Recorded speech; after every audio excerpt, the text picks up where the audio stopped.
Second round table conference के पहले तक मिस्टर गांधी को ये पता नहीं था कि बाबा साहब किस वर्ग से आते हैं। सेकेंड राउंड टेबल कॉन्फ्रेंस से पहले बाबा साहब की मुलाकात गांधी जी से हुई थी।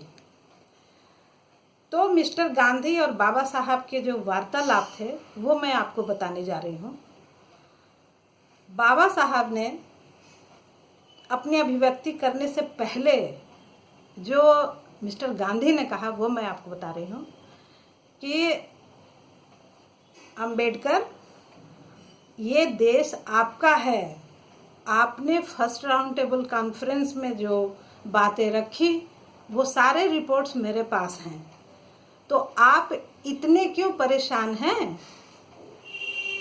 आप सिर्फ अपना काम कीजिए। जो प्रतिनिधित्व, जिसका प्रतिनिधित्व आप कर रहे हैं उसका मैं बहुत पहले से प्रतिनिधित्व कर रहा हूँ, इसलिए जितनी बात आपको रखनी थी आपने रख लिए। आपको किसी चीज़ में इरिटेट नहीं होना चाहिए। ये देश आपका है, आप इस देश में खुशहाल हैं, खुश रहिए। बाबा साहब क्या जवाब देते हैं? ये देश मेरा है। महात्मा गांधी ने तुरंत उसका अपोज किया। ये क्या बात कर रहे हैं? भारत तो आपका देश है। बाबा साहब ने तुरंत अपोज किया और कड़े शब्दों में कहा कि ये मेरा देश नहीं है। जिस देश में मेरे साथ कुत्ते बिल्लियों जैसा व्यवहार किया जाता है, जिस देश में हमें इंसान नहीं समझे जाते हैं, जिस देश में लोग अपने कार में कुत्ते को नहला धुला करके रखने में फ़ख्र महसूस करते हैं, लेकिन हमें परछाई से भी, हमारे परछाई से भी नफरत करते हैं, वो हमारा देश कैसे हो सकता है? हमें इज्जत की ज़िंदगी नहीं दी जाती है, हमें गंदे गंदे शब्द का प्रहार सहना पड़ता है, वो देश हमारा कैसे हो सकता है? इसीलिए मैं अपने लोगों का प्रतिनिधित्व कर रहा हूँ और अपने लोगों के लिए जो मैंने मांग फर्स्ट राउंड टेबल कॉन्फ्रेंस में रखी है वो मैं समझता हूँ कि मैं अपने लोगों की सामाजिक भावना को देखते हुए समाज में उसे ऊंचा स्तर जिंदगी देने के लिए मैं ये काम कर रहा हूँ। ये बात बाबा साहब के कहने के बाद गांधी जी को परेशानी हो गई। वो नहीं जानते थे कि बाबा साहब कौन हैं। उन्होंने अपने लोगों से पूछा, मिस्टर गांधी ने, कि डॉक्टर अंबेडकर कौन है, किसका प्रतिनिधित्व कर रहा है और क्यों कर रहा है? तो लोगों ने उन्हें बताया कि बाबा साहब शेड्यूल कास्ट हैं। आप तो जानते हैं शेड्यूल कास्ट नाम हमारा भारतीय संविधान बनने के बाद बाबा साहब ने हमें संवैधानिक नाम दिया, लेकिन उसके पहले हमें क्या कही जाती थी ये आप जानते हैं। हमें हरिजन शब्द कहकर गाली दी जाती थी और आजकल दलित शब्द प्रचलन में आ गया है, लेकिन हम अनुसूचित जाति शब्द का ही इस्तेमाल करें, क्योंकि 1950 के बाद हमें अनुसूचित जाति ही कहना चाहिए। तो दोस्तों,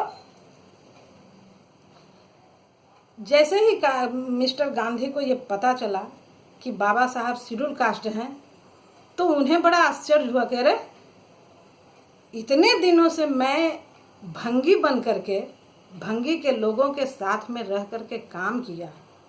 वैसे तो उन्होंने नाटक किया था, जैसा कि किताबों में लिखा हुआ है, जो मैं तो उस समय थी नहीं जानती, लेकिन जो लेखकों ने किताब में लिखा है बस वही तथ्य जानती हूँ।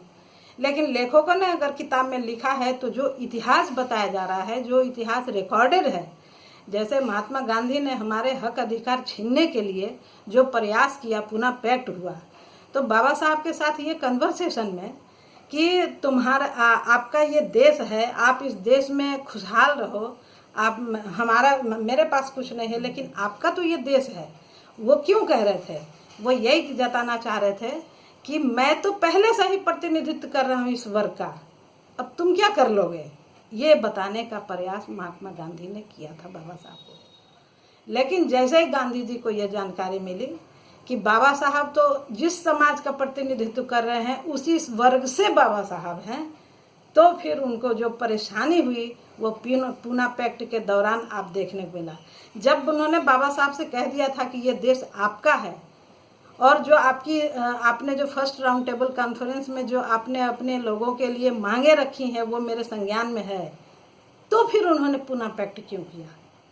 यानी कि वो जो, जैसा कि लेखक कह रहे हैं कि बाबा साहब को वो ब्राह्मण समझते थे। बाबा साहब को उस वर्ग का नहीं समझ रहे थे, वो नहीं जानकारी थी उनको।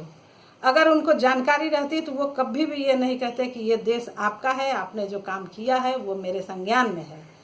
और अगर यहाँ तक कहने के बाद अगर राउंड टेबल कॉन्फ्रेंस ने बाबा साहब की बात मान ली थी तो उसका प्रोटेस्ट करने के लिए वो पूना पैक्ट नहीं में, वो जेल नहीं जाते, आमरण अनशन नहीं करते और पूना पैक्ट नहीं करते।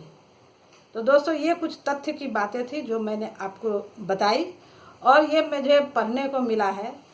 राज्यसभा सदस्य सांसद सदस्य श्री मुरलीधर सिंह भंडारे जी ने अपने एक आलेख में लिखा है। ये एक पुस्तक में मुझे मिला है, उस पुस्तक का नाम है सांसदों को लेकर एक पुस्तक निकली थी। उस पुस्तक में मुझे मुरलीधर सिंह भंडारे जी के आलेख में ये बात मिली है।